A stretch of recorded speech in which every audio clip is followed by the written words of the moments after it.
കുക്കി മേഖലയിലേക്ക് കാങ്പോങ്പിയിലേക്ക് കടന്നപ്പോൾ രാഹുലിനെ welcome to Kuki land India എന്ന പേപ്പർ കട്ടുകളേന്തി ആയിരങ്ങളാണ് സ്വാഗതം ചെയ്തത്.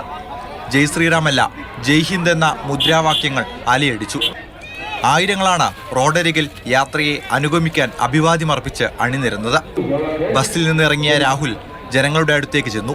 അവരുമായി സംസാരിച്ചു. ഹസ്തദാനം നീട്ടി ആളുകൾ രാഹുലിനെ പുണർന്നു.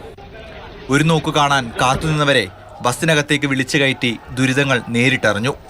സംഘർഷം വിട്ടുമാറാത്ത ഇടത് കലാപം കെട്ടടങ്ങാത്ത കാങ്പോങ്പി അക്ഷരാർത്ഥത്തിൽ കോൺഗ്രസ് ഗ്രൗണ്ടായി മാറി.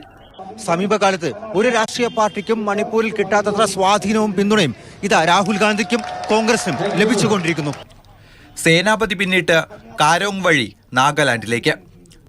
പട്ടണങ്ങളിൽ ആയിരങ്ങൾ മണിപ്പൂരിന്റെ തനത് കലാരൂപങ്ങൾ അവതരിപ്പിച്ചു. ആട്ടവും പാട്ടും ആഘോഷവുമായി അണിചേർന്നു. ദൂരം പിന്നിടുന്തോറും ഓരോരുത്തരുടെയും മനസ്സിലേക്ക് കൂടുതൽ അടുക്കുകയാണ് രാഹുൽ ഗാന്ധി. റോഡിലുടനീളം കനത്ത സുരക്ഷ. എല്ലാവരും വളരെ ഉള്ളു തുറന്ന് സംസാരിച്ചു. അവരുടെ പ്രശ്നങ്ങൾ രാഹുൽജി അവരോടും ഇന്ററാക്ട് ചെയ്തു. ഒരു സത്യത്തിലെ ഒരു പ്രൗഡ് മൂമെന്റ് ആണ്. സ്കൂൾ കുട്ടികൾക്ക് ലിഫ്റ്റ് കൊടുത്തും വഴിയോരങ്ങളിലെ കച്ചവടക്കാരെ അടുത്തറിഞ്ഞും രാഹുൽ ഗാന്ധി.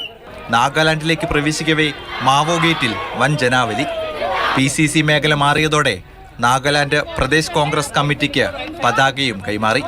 നാഗാലാൻഡിൽ നിന്ന് വൈശാഖ് ജയ്പാലിനൊപ്പം അർജുൻ പീതാംബരൻ, മാതൃഭൂമി ന്യൂസ്.